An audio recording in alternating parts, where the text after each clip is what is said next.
Hello guys, how's it going? My name is Darren, and today I want to talk a little bit about the Legionals that happened recently over in the EU. They're called Legionals because they're the Legion Regionals, which are the WoW tourneys, and they were doing the regionals over in Europe. With Legion, we have a lot of new things coming in, and the meta can basically be completely remade. Since it's a whole new expansion, there's so many changes to all the classes, and it's hard to understand or figure out which class is going to be the best and which comps are going to be the best for Arena. And watching regionals, you can see some of the best, the very best World of Warcraft players out there, be it on EU, US, and Korea, Asia, wherever.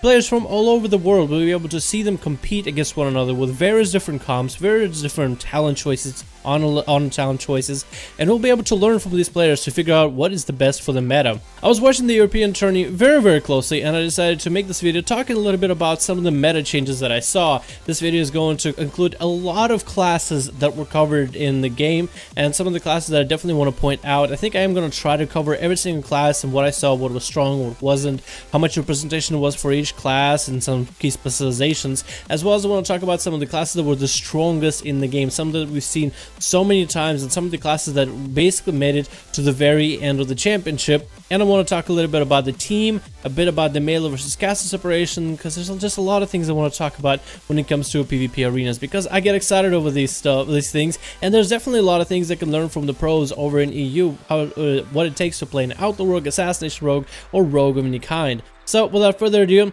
let's talk a little bit about the tourney. First of all, I felt like the tourney, I wanted to say the stage was awesome, the Legion theme was awesome, and the trophy was the Doomhammer. Sadly, there were no shamans or shaman players to be able to wield the Doomhammer. Instead, it was NG Blue that won the tournament. I'm pretty sure there's some links I can find where you guys can see the whole tournament. I'm pretty sure World of Warcraft will either post it on YouTube or Twitch, and I'll see if I can provide you guys the link so you can watch the whole tournament if you missed any of it.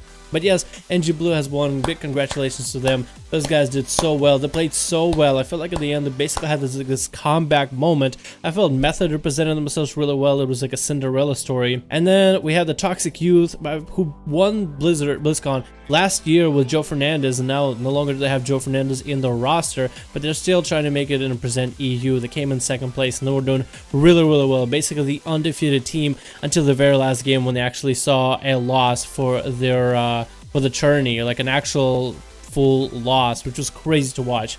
But some of the classes I feel like for representation, let me actually pull up the classes for World of Warcraft and go by order because I have them in a specific order. This is the list that we have on the World of Warcraft website, so it is not going to be fully alphabetical or whatever. Warriors. We saw a few warriors in the game. They didn't really have too much crazy of representation, but if anything, arms warriors were doing really well. And one of the better combinations that we saw was a warrior paladin combo, which basically allowed the warrior and the paladin to ignore CC and train down healers or train down specific key DPS. But warriors, I feel like, were the strongest and the most represented class in the game. Paladins, I felt like, were literally the star of the tourney just because of the way that they are, the way that they were designed, and some of the things they can do, which I'll cover in this video, what makes Paladins super good. But if you're playing Paladins and you're playing Retribution Paladin, and maybe in the past you have complained before about the lack of mobility or not enough CC or just some of the difficulties in terms of mechanics, understand this: the pros from Europe were able to take Paladins to a whole new level and be able to play them at maximum potential in BlizzCon tourney for the EU regional. So if you have been saving the Red Paladin on the back burner, I feel like you should revisit him and find out what the pros do and try doing it yourself. You might enjoy it. I feel like hunters have had a really low representation. I don't think I actually saw any hunters, and if I did, they kind of got knocked out very early. No hunter, we didn't see any hunters, nothing amazing like that happen. Rogues had a pretty high representation, with mostly two specs representing the spec, mostly on the Assassination, and then on the side a little bit of Outlaw. We didn't really see that many subtlety rogues. I believe there was one earlier in the tourney, but it was difficult for me to catch all of the tourney. But I know that they had pretty high representation from Pry, who is an EU subtlety rogue originally. Actually, he played combat rogue during Warlord's Genre, and now he's really been playing a little bit of Outlaw and mostly of Assassination. So Assassination rogues were performing really well, and then a little bit of what we saw from Outlaw. Then we had Priest, Priest turned out to be very niche as a healer. There was a moment where it was Toxic Youth versus NG Blue, and the Disc Priest shined, and Shadow Priest literally stole the show. If you play Disc Priest or Shadow Priest, you might want, and you haven't really thought of maybe playing them in Legion, you might want to revisit them. Death Knights. I feel like Death Knights have had an okay representation. They weren't really the star of the show, and they really did see play only a couple of times. There's nothing really amazing that puts Death Knights ahead compared to, let's say, a Retribution Paladin. So I feel like it's just being outclassed by Red is what forces him back.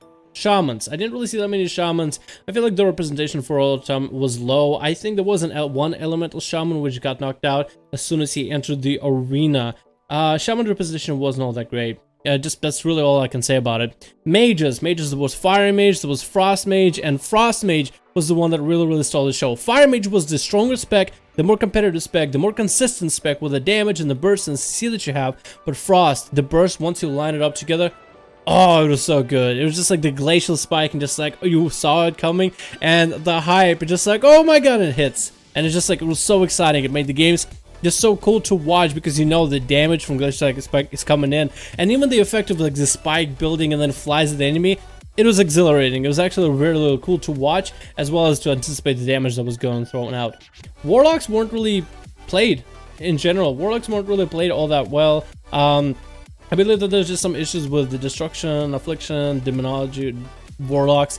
They just weren't the best spec, and I'm pretty sure we'll see warlocks just working themselves back into the meta by the end of the season, or close to the end of the season, after a few patch updates maybe, because usually the very first season is a melee heavy season, and as we saw in BlizzCon, there was a lot of melee coordination, especially over that rogue red healer, mostly the restoration druid.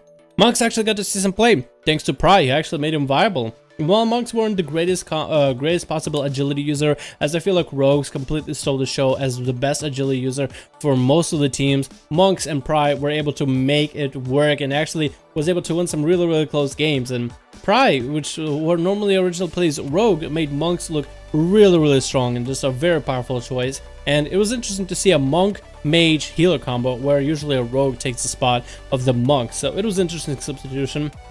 Druids and Restoration Druids were all over the place. I'm not really sure if you saw any Pharaohs or Boomies. It would be great if you saw a single Boomy, but Restoration Druids basically stole the show as probably one of the best healers in the game. Demon Hunters didn't even see any play, as I feel like Demon Hunters were just like such a new class, and for the players that have been playing all their comps, to substitute a character for a class for a Demon Hunter would just be too much, or too big of a change. Plus, Demon Hunters don't really bring too much to the table, as Sony D and the rest of the analysis team talked a little bit about. Demon Hunters don't really bring too much to the table. They bring paralysis of sorts at a 1 minute cooldown. They bring a stun at a 45-second cooldown or so. They bring a pretty long CD for a paralysis, or capacitate. They bring a pretty long CD for a stun, and the Metamorphosis does do a lot of damage and has a stun capability, but it's just they feel like Demon Hunters just didn't have too much utility, or enough utility to make him viable. So a Monk or a Rogue were able to fill that DPS agility position instead of a Demon Hunter. I hope Demon Hunters see a little bit more play in the future as comps do evolve, and maybe Demon Hunters will see some kind of a comp that they can run together with another player.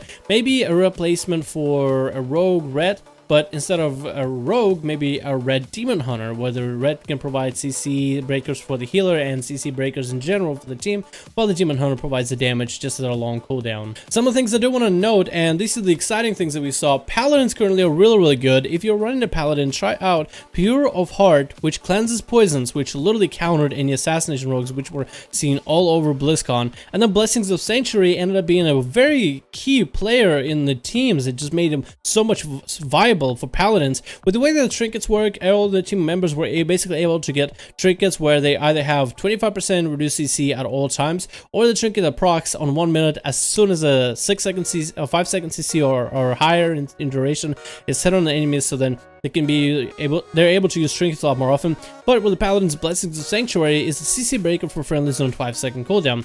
A trinket breaker on a 25-second cooldown for a healer. It makes it difficult to really lock down a healer when you have a Paladin on the team. Paladins actually have a pretty good strong overall damage, but they sustain or burst, especially on the burst part, and their mobility and kiting capability was shown on BlizzCon and in the tourney to be very apparent. I mean, I know there was an argument where Paladins don't have that much mobility, but with the proper use of the Steed and Hand of Freedom, you're able to kite enemies around the pillar whenever things get bad in order to save your auto bubble. So Paladins were literally able to run away from enemies because of the Steed, and you actually had to line up CC in order to stop the Paladin from using the Steed. While you are on average, I guess you don't have that much mobility as a Paladin, you are reliant on cooldowns, and the pros were able to make Paladin mobility work and make it actually something to compete against for a lot of casters and just a lot of CC capability classes. So Paladins were probably the hero of the BlizzCon or the tourney in my opinion. Rogues were insane, assassination damage insane, poisons are really strong right now, really good right now.